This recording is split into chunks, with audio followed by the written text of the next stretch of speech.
obviously we're talking about the Phoenix sessions. We're coming up on the last one, which is next week. I know, it's so sad. The last one. Well, the last one for now, I feel like there's like so much opportunity for you to do more of these things.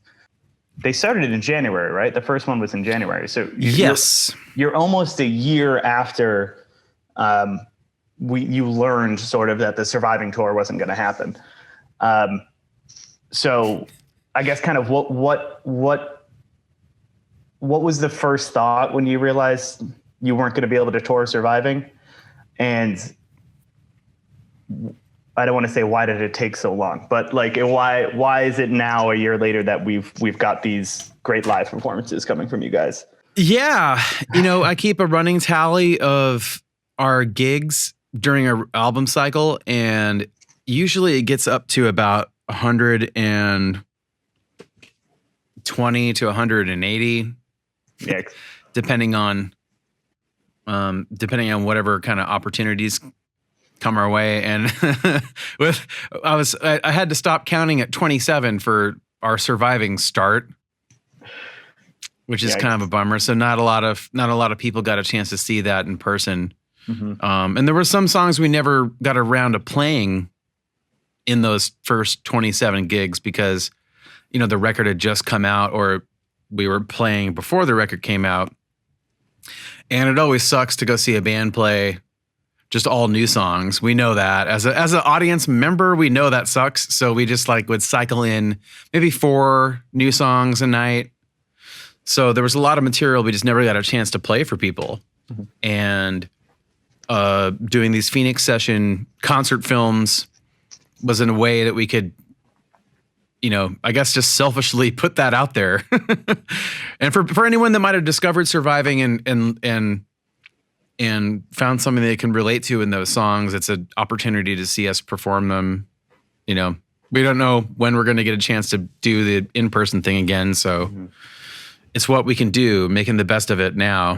Mm-hmm. You put out a new record and you want to play those songs because they're new to you. And, you guys have been around for 2 decades plus and played those songs any number of thousands of times. It must be great to have new material to play, but you've got a fan base that, wants to hear the hits too. But now that there's this huge gap, it's actually kind of an opportunity for that new material to really sing, to use it really fast. Yeah.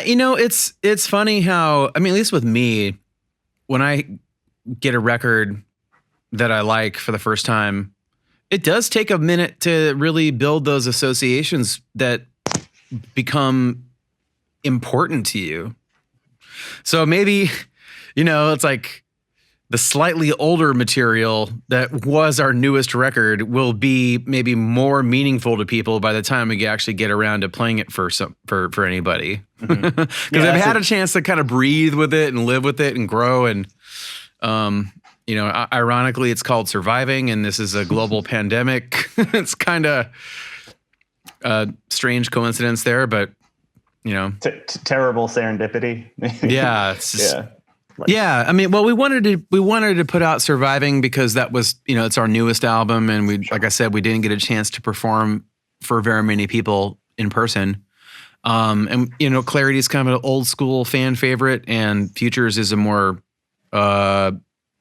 popular, commercial, successful record. So our first foray into this, we thought that having that kind of variety would be cool. And, it makes it cheaper when you amortize the cost of doing 3 instead of just doing 1. Why do 1 when you can do 3? It's sort of a ton of work that I wasn't expecting until we were already, waist high in it. But it's definitely, it feels good now that it's done. Yeah. It's one of those things, like hosting a giant party that is an ambitious kind of event. Mm-hmm. You're super stressed out the entire time, and then when it's done, it's like, let's do that again. Yeah, that was fun. Right? That was, yeah. Was that fun?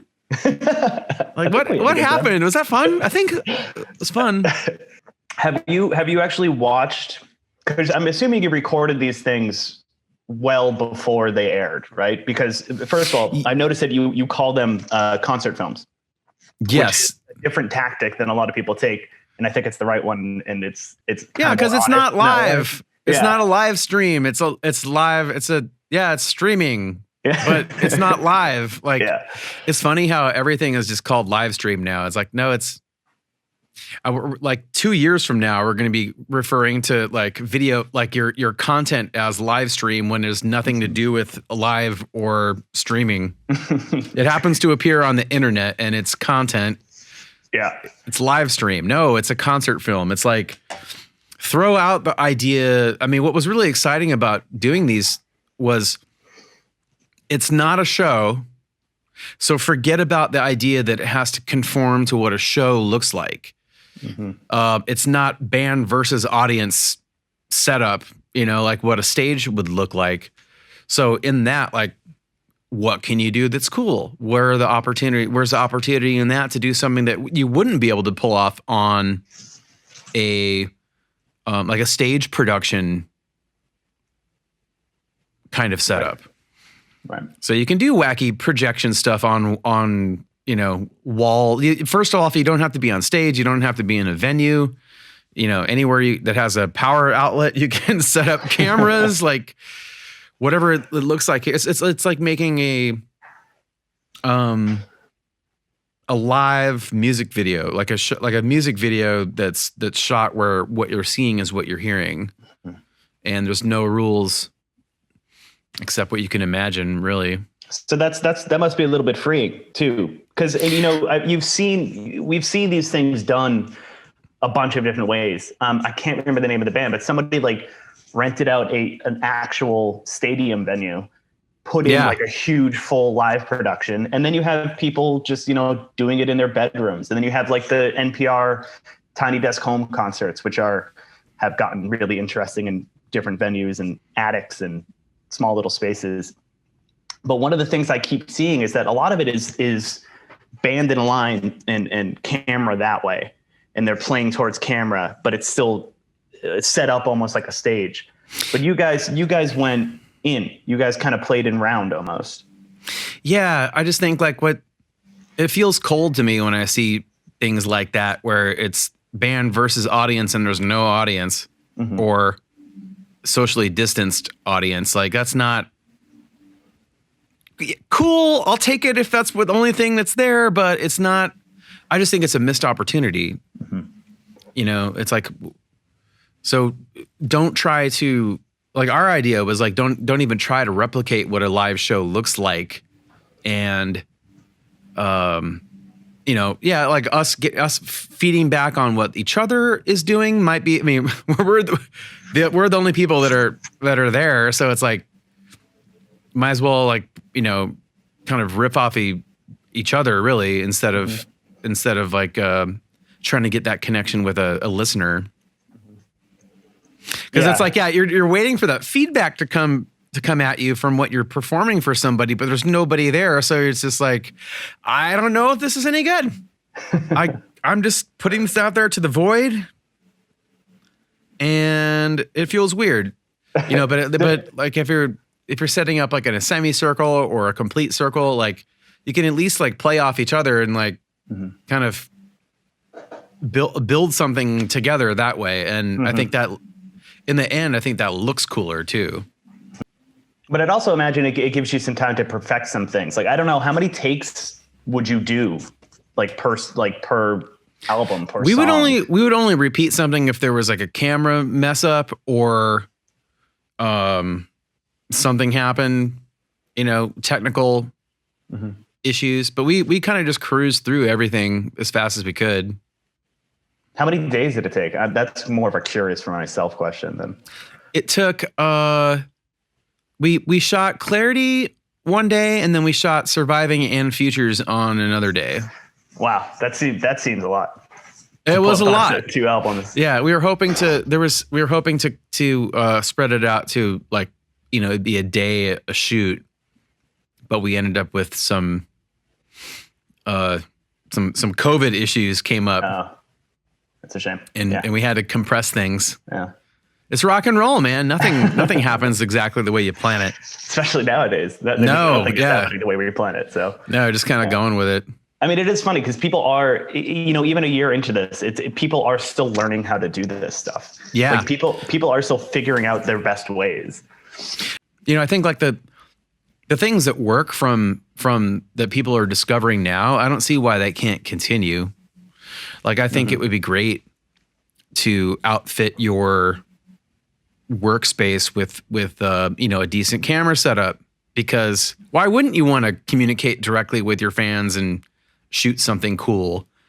Like, I think like independent venues could really, I mean, there's so many like prosumer packages out there, like cameras and editing software, that you could basically set up your own multicam setup in an independent venue, and maybe build that into your ticket price. Like, do you want to offer your fans streaming access to the show?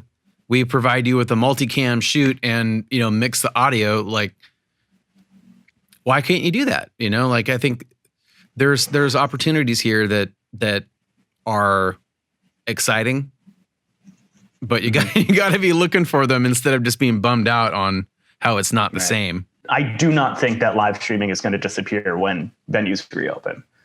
It almost doesn't make sense. These have proven successful. Yeah, I mean, I think it's a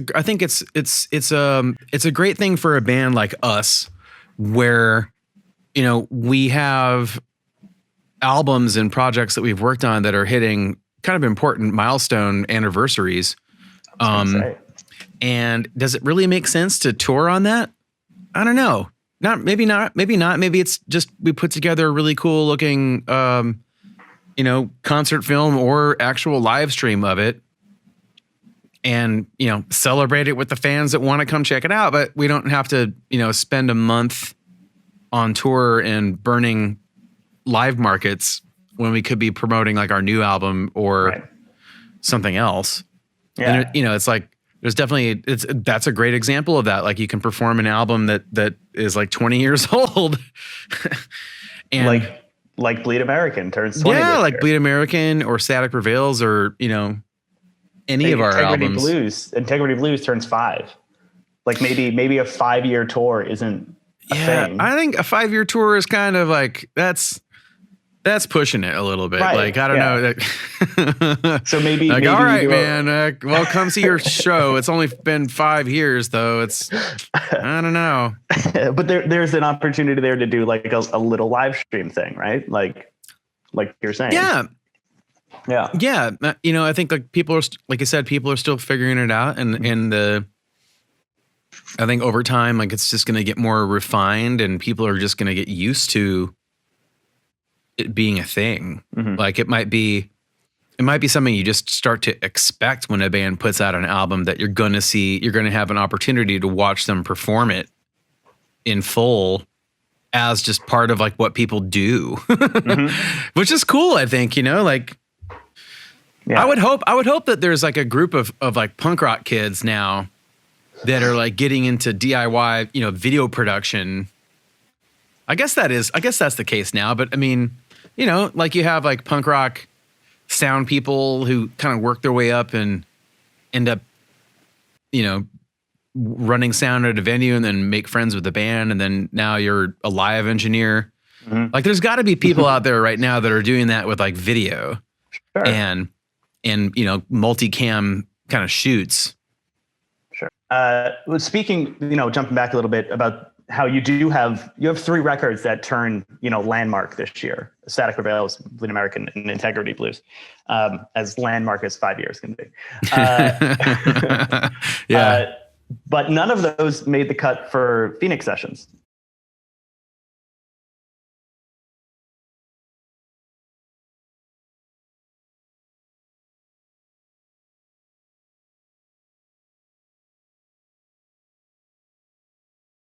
Not to break any secrets or any plans that maybe are in the works, but do you see more chapters? Do you see more Phoenix Sessions? Yeah, I mean, well, we decided to call them chapters because we were thinking, like, if this works, like, we'll probably, I mean, why wouldn't we do every record eventually when it makes sense to? I think it's cool. And then you get the DVD release, and then it's you've got a whole There's so much possibility in it. Yeah, a Blu-ray Laserdisc. A Laserdisc, please. Laserdisc edition. All 10 of them on Laserdisc. Yeah. Oh God. Clarity is coming up. That's one of your older. I mean, it's second or third oldest album. What's it like? I feel like it's an album you've revisited a lot. You toured its 10 year, 20 year. Right. So what's it like to keep going back to that one and now for this in particular? And also I'll tuck in there like any surprises, or is it just going to be, here's the album? Well, I guess with everything, you have when you're making records, like you have your initial idea, and then you have the recording process where it kind of gets fleshed out into beyond your idea. And then you have a band meeting at that point and say, how the hell are we going to do this with all this extra stuff we put on here? And then you start performing that for people. And after a while, the songs kind of take on a new life, like as things work or things get changed around or added or taken away. And after a while, like your songs don't really sound like anything. They sort of hint at the album, but there's things that might be missing from there. And this time going back to listen to Clarity and the other two records too, like we kind of had that band meeting again by listening to the album and deciding, okay, what's happening here? Are there things that we've just kind of like skipped over in just how the songs developed over time? Like little riffs and things that just get added that aren't on the album? Are there things on the album we could be doing? So we had, that band meeting and kind of looked at what's happening and what could happen. And, we have another live musician with us now who could cover some of these extra parts that we weren't able to do when Clarity came out because we didn't have enough hands. So it's exciting. I think we probably are presenting these songs probably more like the album live than what our shows have been like for a while.